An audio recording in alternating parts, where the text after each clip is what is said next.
अस्सलाम वालेकुम। कैसे हैं आप सब? उम्मीद करती हूँ सब ठीक ठाक होंगे। आज जी आपकी है क्लास नंबर तो अब मुझे खुद भी नहीं याद, इतनी क्लासेस हो गई हैं। 8। ठीक है। जो है ना, आपने प्रैक्टिस की है या नहीं की है, ये तो आपने मुझे बताया तक नहीं।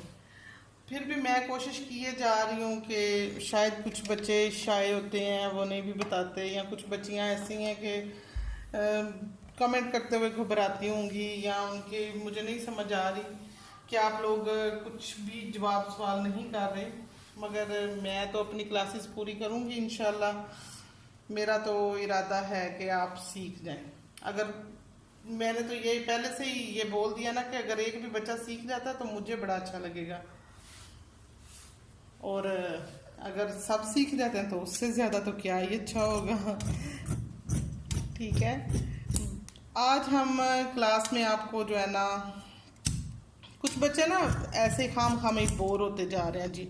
बोर हो जाते हैं कि हम ये तो हमें पता था, ये तो हमें पता था, ये तो हमें पता था।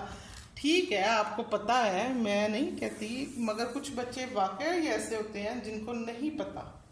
मैं वो चीज़ें उनके लिए बता रही हूँ, जो चीज़ें आपको पता है वो आपको पता है, जो नहीं पता, जो उनको नहीं पता, उनके लिए बता रही हूँ कि उनको तो पता चले ना ये चीज़ें। इसलिए घबराना नहीं है, रास्ते में नहीं छोड़ देना, उसको जारी रखना है। ठीक है।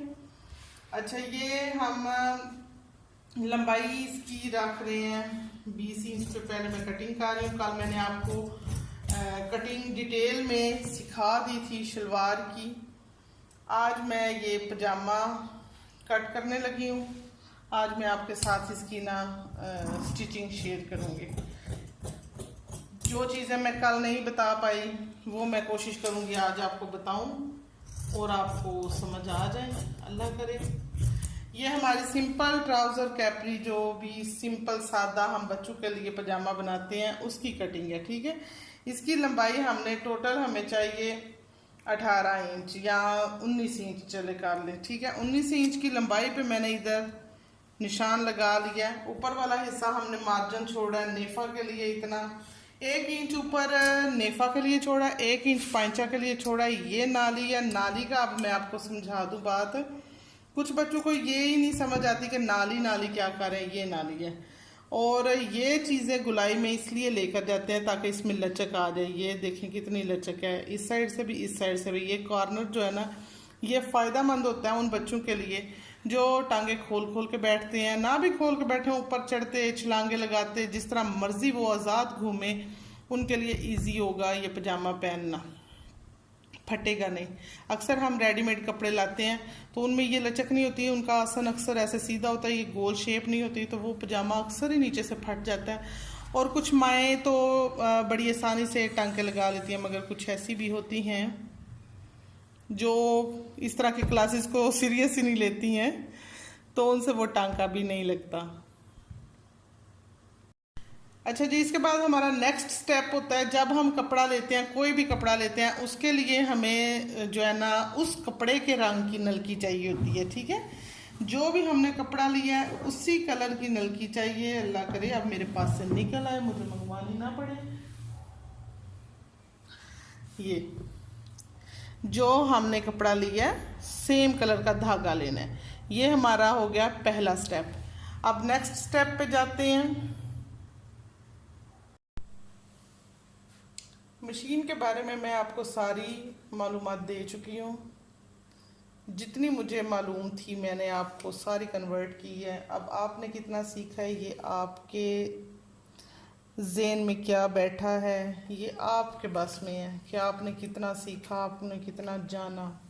ठीक है। सबसे पहले हमने धागा चढ़ा लिया। ये आपका स्टेप होगा नंबर 1 स्टेप, धागा मैच करना। नंबर 2, धागा मशीन में एडजस्ट करना। नंबर 3, पहले हम किसी भी इजाफी कपड़े पे इस तरह से सिलाई लगा के चेक करेंगे कि हमारी मशीन का टांका सही जा रहा है या फिर नहीं।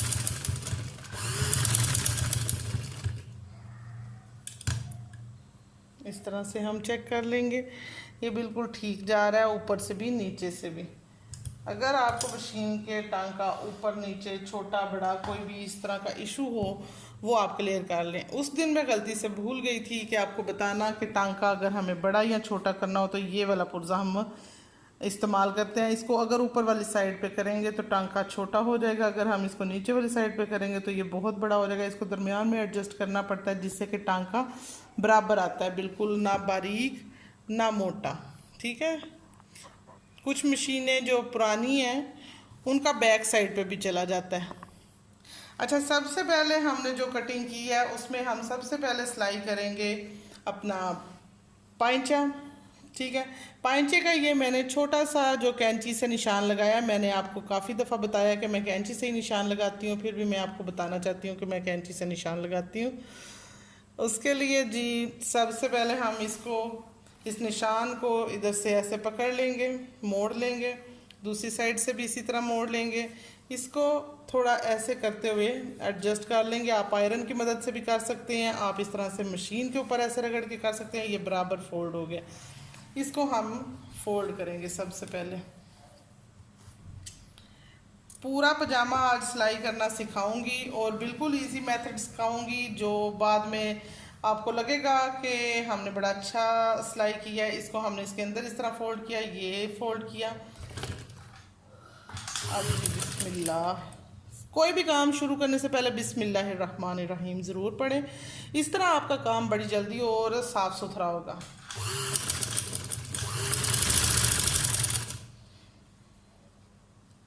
ये हमने पाइंचा फोल्ड कर लिया है, इसी तरह से हम दूसरा पाइंचा भी फोल्ड कर लेंगे।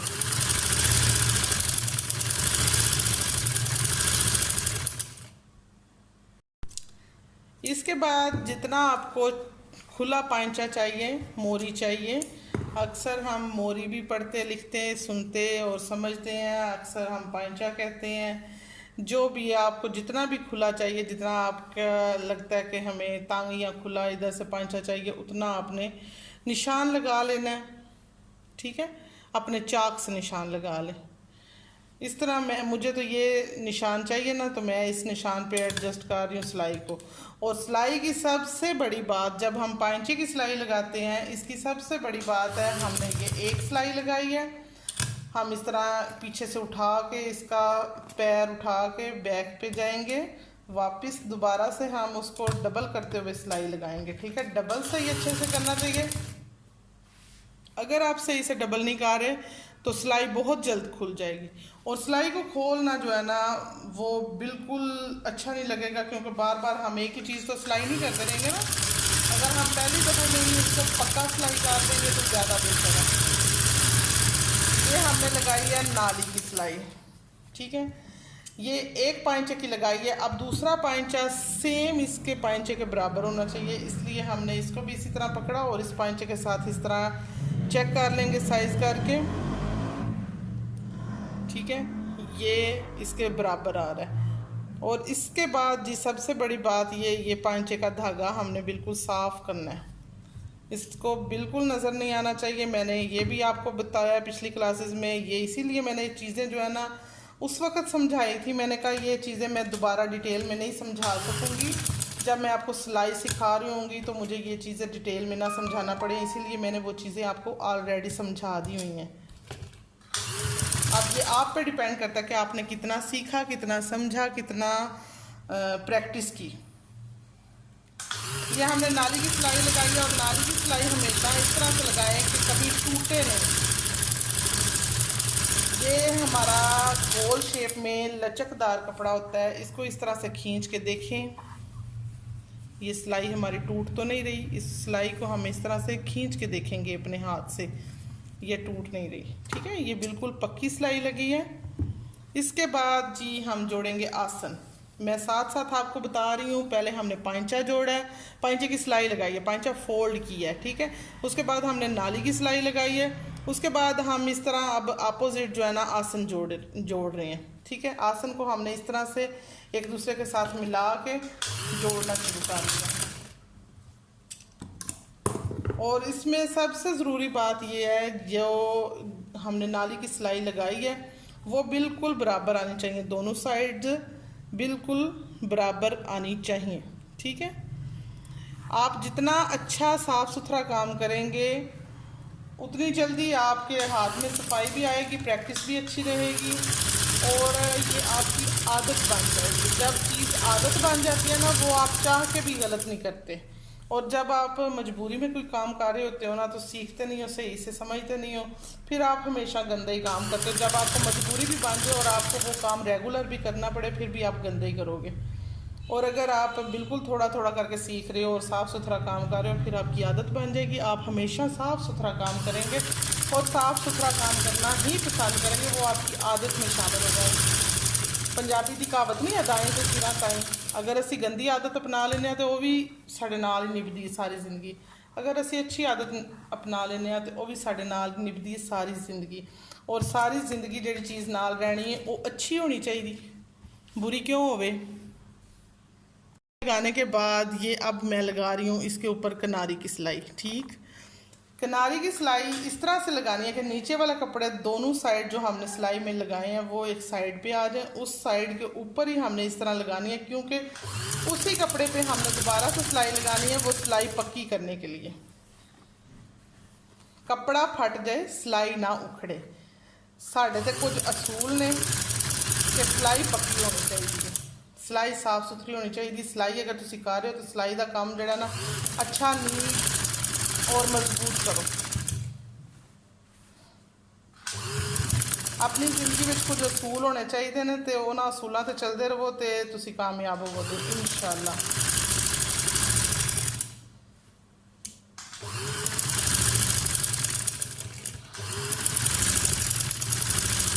ये जी देखें 10-15 मिनट में जो है ना पजामा आराम से सिलाई हो जाता है और तैयार हो जाता है। ये हमने आसन बना लिया है, ये आपके सामने है। आसन की सिलाई इस तरह से हमने ऊपर किनारी की सिलाई लगा लिया। ये सीधी साइड से इतनी नीट क्लीन साफ सुथरी सिलाई लगी है। अब हम इसके ऊपर जो है ना नेफा बनाएंगे। छोटे बच्चे का पजामा इसलिए इधर जो बनती है चिड़ी शिड़ी, वो मैं आपको बड़ी औरतों की शलवारों में बताऊंगी। अभी छोटे बच्चे का हमने छोटा सा इलास्टिक डालना होता है, बस उस हिसाब से हमने थोड़ा सा सुराख छोड़ देना, इजीली बस इलास्टिक डाला जा सके। ठीक है, इसको ज़रूरत नहीं है इन कौन सा नाला शाला पहनना होता है। जो लोग नाला, जिसको उर्दू में उजारबंद भी कहते हैं, वो पहनते हैं, उनके लिए ज़रूरी होता है इधर जो है ना वो बनाना होल, जिन्हों असी पंजाबी चीड़ी भी कहने हैं। चीड़ी बनायो साड़ी चीड़ी। I don't know why this is चीड़ी, मुझे नहीं पता, बिल्कुल नहीं पता। मैं आपको समझा नहीं सकूंगी कि क्यों कहते हैं चीड़ी।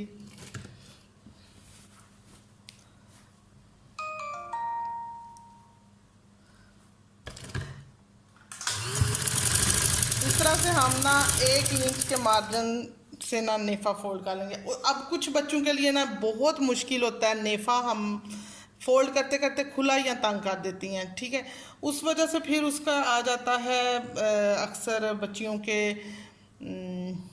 जिसको कहते हैं ना बल आ जाता है, रेब आ जाता है, चौड़ा ते सोड़ा ते चौड़ा ते सोड़ा, फिर वट आना शुरू हो जाता है, तो फिर परेशान हो जाती हैं। उन्होंने वास्ते उन्होंने बच्चियों वास्ते ट्रिक के कि तुसी कोई भी कपड़ा, जैसे असी एक कपड़े एक्स्ट्रा कपड़े ते असी सिलाई लाई सी, उन्होंने असी इस तरह जितों शुरू किया है उस नेफे के बराबर सेम कटिंग कर लो। ठीक है,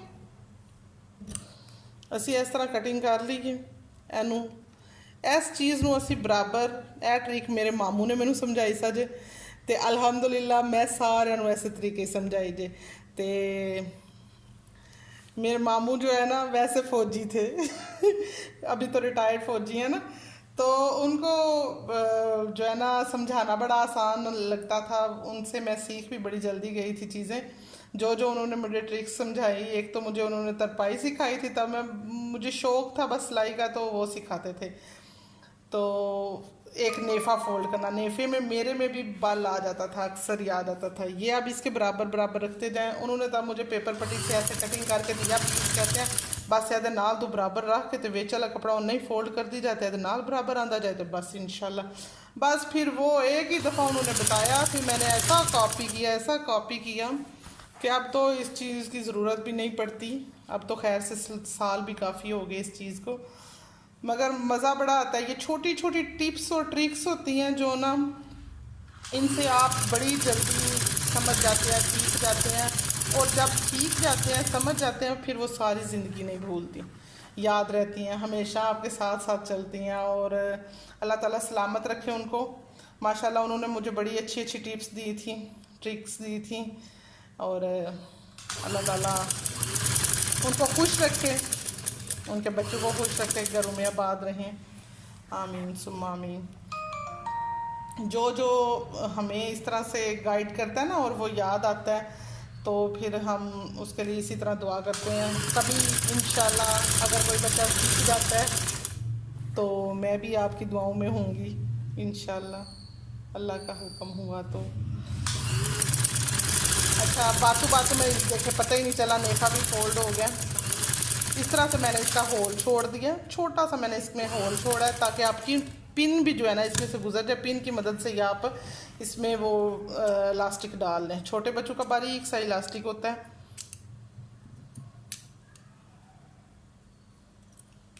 धागे सफाई से कटिंग करें। ये छोटा सा मैंने सुराख छोड़ा, आपको नज़र आ रहा हो, ये इसमें जो है ना इसमें से बस गुजार के इलास्टिक डाल लेना है। अच्छा, इसके बाद जो है ना काम ख़त्म नहीं होता। जब आप सिलाई कर चुके हो तो इसके बाद काम ख़त्म नहीं हुआ, इसके बाद काम शुरू हो जाता है प्रेस का। अच्छा जी, प्रेस में सबसे ज़रूरी है पहले हम सीधा करें, और इस तरह से आप सीधा कर लें पजामे को, ठीक है। जो भी आपने सिलाई किया है उसकी पहले जो सिलाइयाँ लगाई हैं उनको ऐसे खोलना बहुत ज़रूरी है। ये आप देख रहे हैं मैंने सिलाई को इस तरह से रखा है और इसके ऊपर ऐसे हल्की सी जो है ना इस्त्री कर ली है, बस ये सिलाइयाँ खुल जाएं, ये अंदर की तरफ ना रहे।